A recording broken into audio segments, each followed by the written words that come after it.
आता बातमी आहे शिक्षण मंत्री दीपक केसरकर यांच्या मतदारसंघातील जिल्हा परिषद शाळेच्या दुरावस्थेची।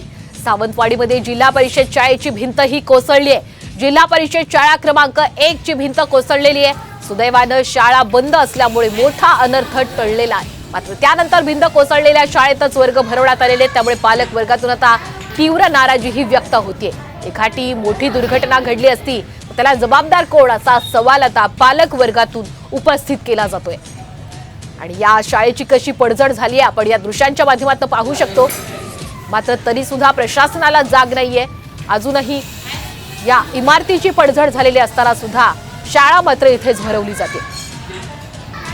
त्यामुळे शिक्षण मंत्र्यांना आम्ही साम टीव्हीच्या माध्यमातून हा सवाल उपस्थित करतोय की कुठली मोठी दुर्घटना झाली तर मात्र जबाबदार कोण, तेव्हा प्रशासनाला जाग येणार का, असा सवाल साम टीव्ही उपस्थित करताय।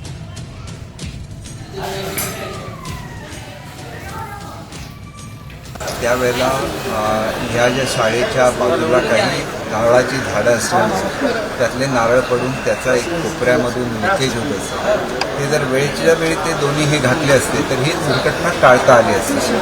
त्याच्यामुळे ज्या ज्या शाळा नादुरुस्त होत्या त्यांना मी स्वतःच्या खर्चाने अनेक ठिकाणी अशा तऱ्हेने कौलं वगैरे घालून दिलेले आहेत। ती शाळा निर्लेखित करण्याच्या सूचना दिलेल्या आहेत। त्यांनी तिथं नवीन खोल्या मंजूर केल्या।